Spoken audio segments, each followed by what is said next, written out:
जी प्यारे बच्चों, कैसे हैं आप सब। उम्मीद करते हैं कि आप सब ठीक होंगे।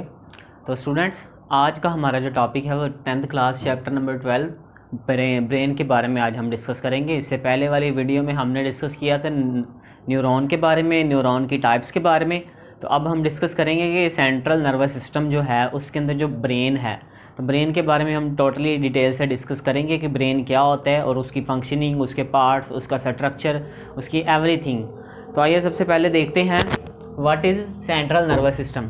सेंट्रल नर्वस सिस्टम एक ऐसा नर्वस सिस्टम है जो कि 2 मेन कंपोनेंट्स के ऊपर मुश्तमिल होता है, जिसके अंदर सबसे नंबर 1 पे जो कंपोनेंट आता है उसे हम ब्रेन कहते हैं, और नंबर 2 पे जो कंपोनेंट आता है उसे हम स्पाइनल कॉर्ड कहते हैं। ये 2 मेन कंपोनेंट्स के ऊपर मुश्तमिल होता है। तो आज की हमारी जो वीडियो होगी वो ब्रेन के बारे में है। नेक्स्ट वीडियो के अंदर हम डिस्कस करेंगे फिर आगे स्पाइनल कॉर्ड के बारे में भी। स्पाइनल कॉर्ड क्या होता है आप सारे देख सकते हैं यहाँ पे, ये ब्रेन की डायग्राम है।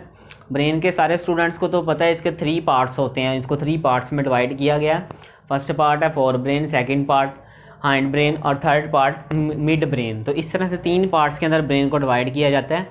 तो सबसे पहले ये ब्रेन की डेफिनेशन क्या है, किस तरह से हमारी बॉडी के अंदर जो ब्रेन है वो कहाँ पे मौजूद होता है, उसकी सिचुएशन। तो ब्रेन जो है all life activities in humans, in animals, in vertebrates और in any type of organism, all life activities are controlled out by brain. Brain के ज़रिए से तमाम लाइफ की एक्टिविटीज़ जो होती हैं वो कंट्रोल होती हैं, इसे हम बोलते हैं ब्रेन।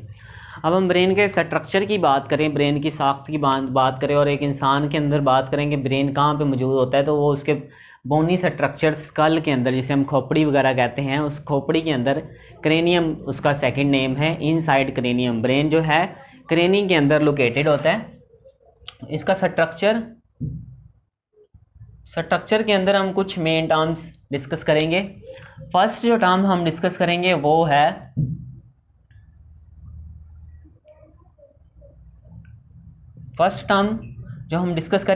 है यहाँ पे इस ब्रेन का क्रेनियम, जिसको हम स्कल भी कहते हैं। तो ब्रेन इज सिचुएटेड, ब्रेन क्या होता है, कहाँ पे होता है, इनसाइड अ बोनी क्रेनियम। एक बोनी कहते हैं, हड्डीनुमा एक साख्त होती है, एक पूरा स्ट्रक्चर है जिसे हम क्रेनियम बोलते हैं, और उसको सेकंड नेम है स्कल, उर्दू में इसको हम बोलेंगे खोपड़ी। तो उसके अंदर ब्रेन जो है वो उस बोनी क्रेनियम ने उसको ऐसे कवर किया होता है और उसके अंदर वो ब्रेन मौजूद होता है। उसके बाद सेकंड नंबर पे ब्रेन का जो स्ट्रक्चर है उसके अंदर सेकंड टर्म आती है, वो एक डेफिनेशन है आपकी बुक में लिखी हुई है, जिसे हम बोलते हैं मेनिंजेस। अब ब्रेन को इनसाइड क्रेनियम के अंदर ब्रेन जो है वो कवर्ड होता है, 3 लेयर से कवर होता है। ब्रेन को 3 लेयर्स ने कवर किया होता है। यहाँ पे आप देख सकते हैं ये पहली लेयर है, इसके अंदर ये वाली आपको लेयर नज़र आ रही है, ये दूसरी लेयर है, और इसके बाद ये जो ये वाली लेयर आपको नज़र आ रही है, ये इसको बोलते हैं तीसरी लेयर, 3 लेयर्स।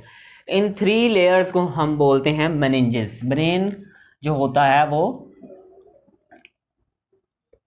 3 लेयर से कवर्ड होता है ताकि उसको कोई नुकसान ना पहुंच सके, ताकि उसको कोई किसी भी किस्म का फॉल्ट ना आए।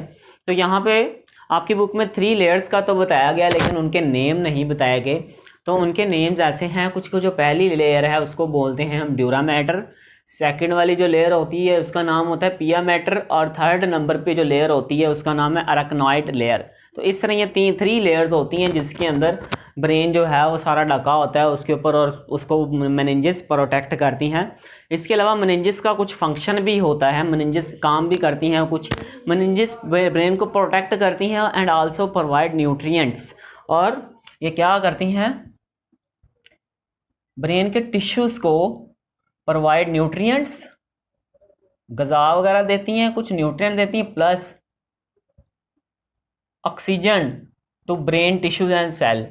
और ब्रेन के टिश्यूज़ और सेल्स को ये ऑक्सीजन फराहम करती हैं। तो ये 3 लेयर्स जो होती हैं मेनिंजेस होती हैं, ये हमारे ब्रेन को अलाइव रखती हैं और उसको प्रोटेक्ट करती हैं, उसको नॉरिश करती हैं।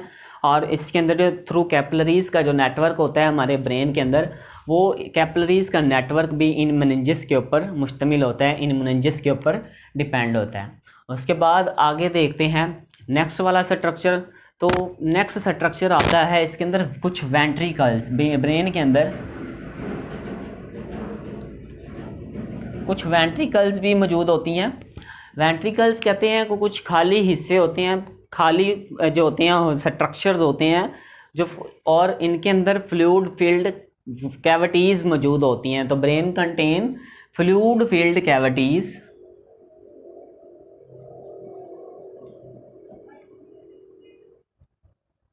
तो ब्रेन के अंदर कुछ फ्लूइड फील्ड कैविटीज़ होती हैं और कुछ इस तरह से, और वो कंटिन्यूअस होती हैं with the central canal of spinal cord, और वो यहाँ से लेके यानी ऊपर से लेके इस तरह से नीचे तक ये खाली जो कैविटीज़ होती हैं ये स्पाइनल कॉर्ड तक फैली होती हैं। ये वाली जो कैविटीज़ होती हैं इन्हें हम बोलते हैं ventricle.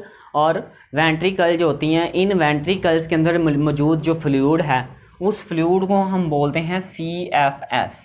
CFS mean cerebro spinal fluid.